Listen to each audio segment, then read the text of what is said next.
Good morning, Facebook family, friends, and my faithful, loyal YouTube subscribers. Today it is Monday. This Monday, boy, it is the day's date. I think it's the 13th or 14th. What is the day? Is it Monday the 13th? Monday, August 13th. The year is 2018. Over the weekend, we lost a young man who I've met on a couple of different occasions here in Atlanta. His name was Martez Dubose. That's who I knew him as. I knew him as Martez. He was 35 years of age. He was born and raised here in Atlanta, Georgia. Unfortunately, over the past few years, he had been struggling with problems with drugs and other issues, depression and some other stuff, and health issues. And he decided the only way out for him was to commit suicide. So this weekend, he was on Facebook in several groups, and according to several people I know. And he decided that the only option for him was to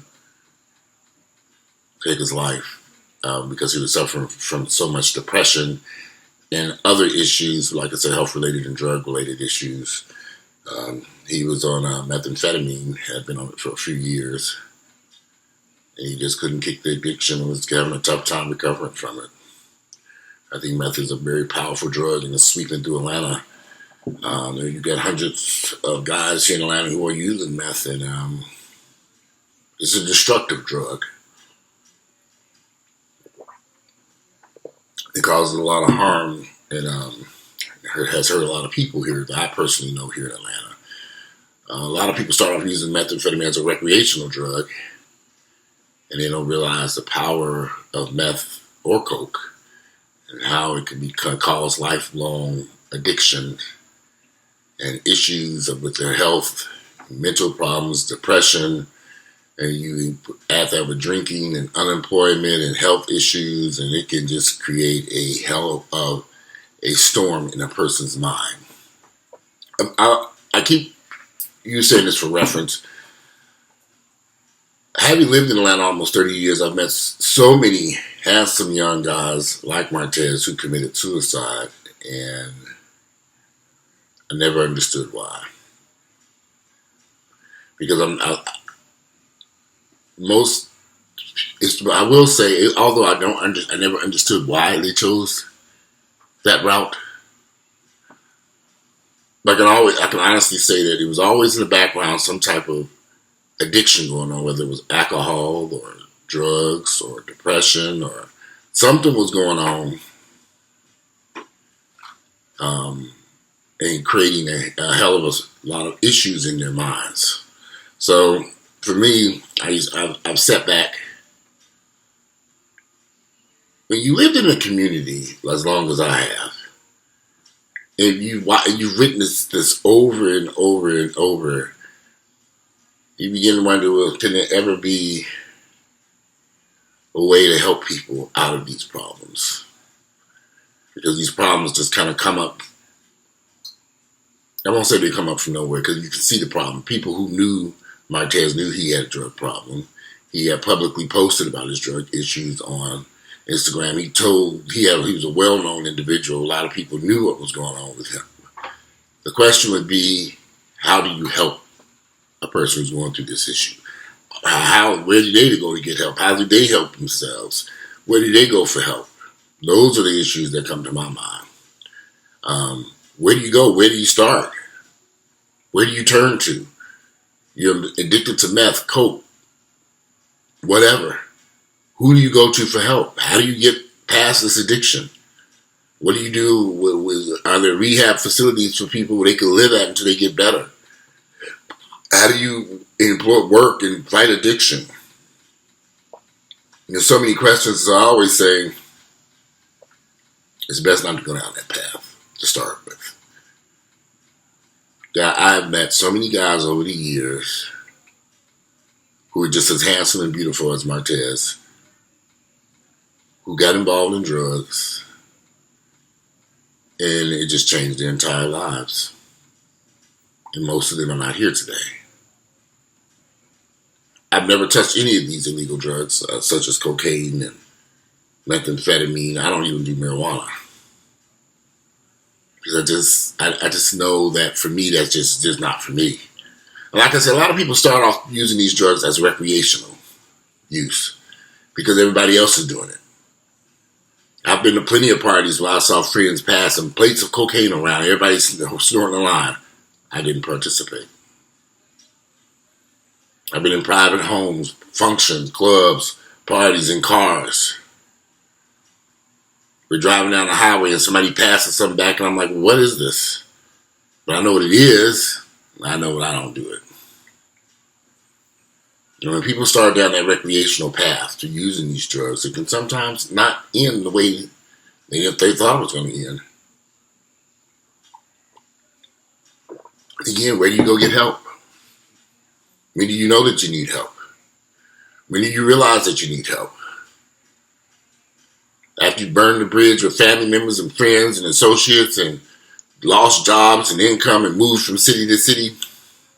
Because a lot of people pack up and leave Atlanta and say, well, I'm going to live in New York because they think moving to a different place will correct the issue.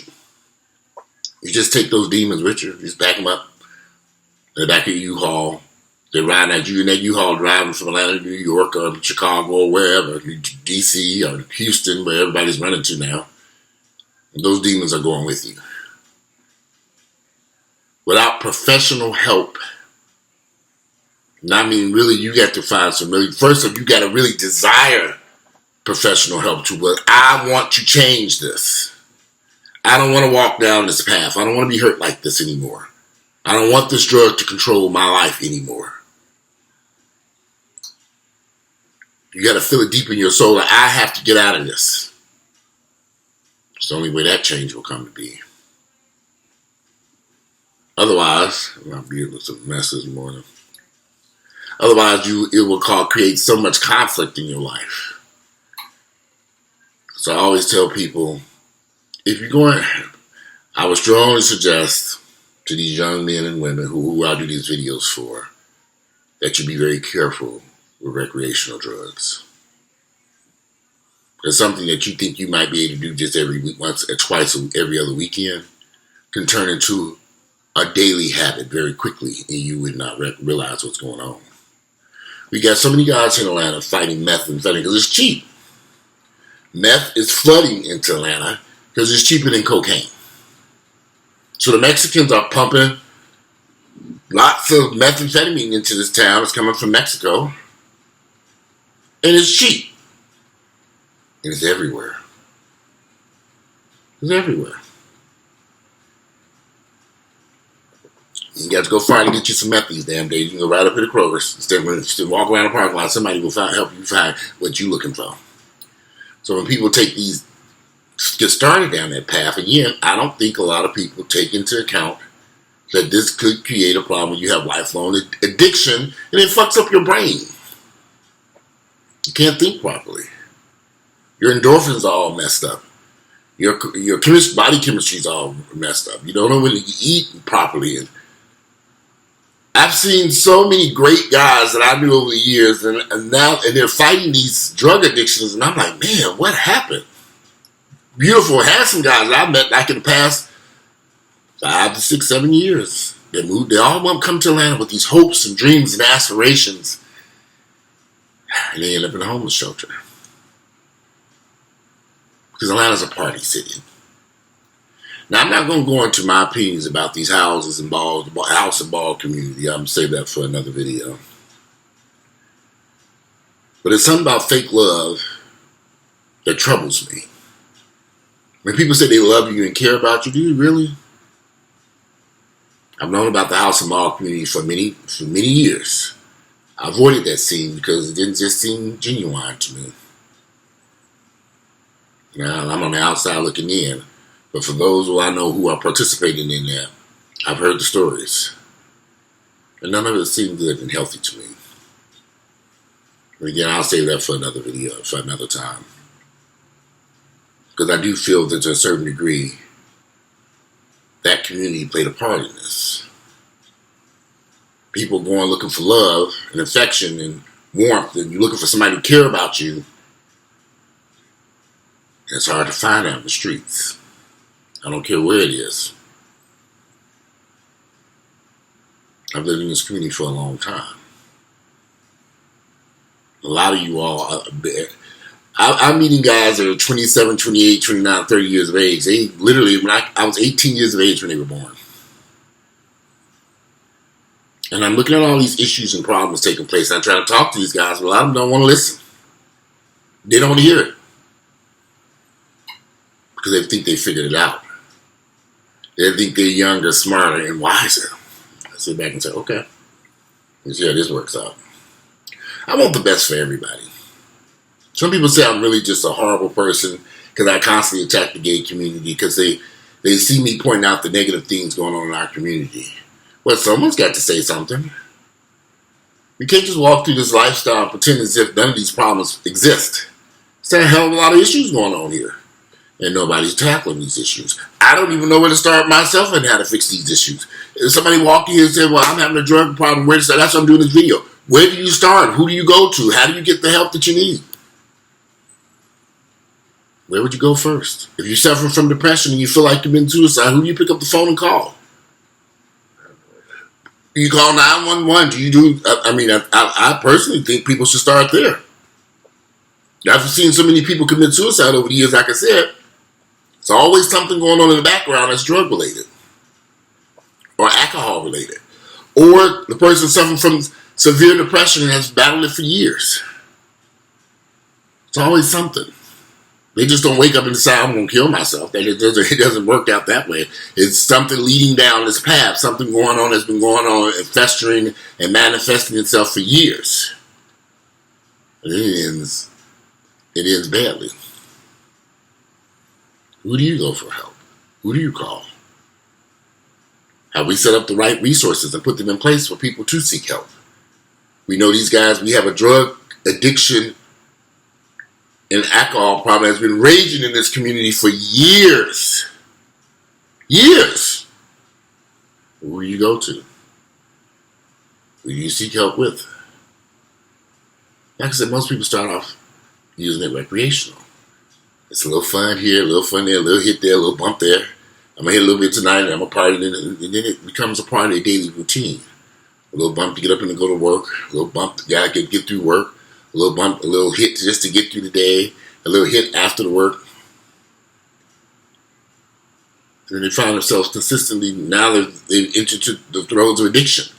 They want to stop, but they can't. Their body's desiring it. Your body starts to desire and want it.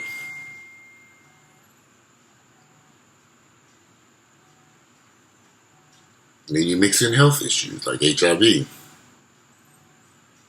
and other problems on top of a meth addiction. It never ends well.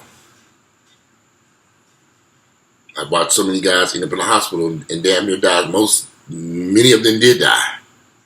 But it always started with some type of drug addiction. And they contracted HIV and they just couldn't stop doing the drugs and they wouldn't take the HIV medications. Or maybe they were taking the HIV medications and the drugs just created so much havoc in their body they couldn't heal properly. It always ends bad. People say, horrible. I've been in Atlanta for a long time. Yeah, I've seen a lot. I've seen a lot. When you sit one place for a long period of time like I have, I've been sitting here for 30 years and I know, and it flew by. And I've witnessed so many devastating events here. So many people have walked down this path. You got to be a strong person here to avoid the pitfalls that come with living here in Atlanta in our community. The drugs, the partying, the drinking, the sex. When you put your head up and say, no, thank you, I'm good. Win. There's a heavy price to pay here. A lot of black gay guys are paying a heavy price living here because they get so caught up. And then they don't know way out. And for many people, unfortunately, death is the only way out. They don't know another exit game. Whether it's dying from AIDS or committing suicide or not taking care of your health. I just sit back and I look. And I've always said, well, how can we do to help these people? How can we, where do you go to get a person help for this? Where do we start? Like I said, I don't think we've built the right resources here in Atlanta. For the city to be have such a large black gay population, we don't have the right resources in place to help people with health issues, drug addiction, even employment issues. I need a job. Where do I go? Who can I seek to help me find employment? We don't even have an employment agency. I wish I had the money to build this stuff because I see the problems. I see what's going on, but even I don't have the resources in place to put that together to help these men and women. Because they come in here with dreams and hopes and aspirations. This young man, Martez, came in to go to, he's from Atlanta, so he was enrolled in Morehouse College. I don't know if he graduated or got his degree but I know he was in the ballroom community. I've never really been. He was at Morehouse College in 2005. He was only 35 years of age.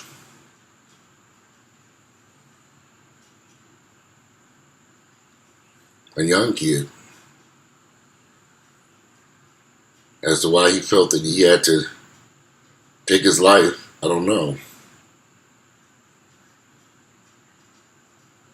But I know, like I said, I've seen him a couple times at the gym. We've talked and we've communicated. I won't say I knew him very well. I just know that I knew him enough so that from the conversations we had, I didn't know the problems and issues he had, but people who I'm very close with, but close to him, and they're telling me all kinds of stuff, and I'm like, wow. And I asked them, why didn't you, where could you have taken this person for help? And they're all just as lost as me. They don't know. When you have a friend who's going through depression, battling drugs, having serious health issues, looking for a place of work or a place to live, dealing with homelessness and unemployment, where did he go for help? Nobody knows the answer to that. But we know we got thousands of them here running around Atlanta with this issue here. Anyway, today it is. I just want to do a quick video about that because I saw. I don't know, it was on my mind all weekend when I saw what took place, and I just kept thinking about it. And I was thinking, such a handsome young man, but there have been so many handsome young men who've come through Atlanta and left here in some bad situations. So I don't know what to say. It's like an issue our community we have to deal with and try to fix it. It's got to be fixed. You have to put something in place somehow, some way. We have to come together as a community and build something. Some type of organization to help these guys. Otherwise, that's the purpose of a community. Anyway, today it is Monday. It is the 13th of August, the year is 2018. And I just wanted to do a quick video to discuss the young man. Like I said, I'm going to talk about the ballroom scene in another video. Although this man's life was centered around that community, I have some thoughts about the ballroom community that I just wonder, are they genuine? Is the love genuine that they say they have for each other? That's I have some very serious concerns about that community and the people who get involved in it. And I've just heard some very devastating, I've seen some very devastating events take place over the years. There's always involved in that ballroom community. And I've always wondered why. Anyway, name is Martez Dubose. He passed away this weekend. He hung himself, committed suicide. We'll never understand the reasons why, but we do understand what led him to that. If you like my videos, click like, share them with family members and friends. I look forward to reading you all's comments. Again, today is Monday, August the 13th, the year 2018. Get out and enjoy your life. I'm out of here. Enjoy your Monday. Do something productive with your lives.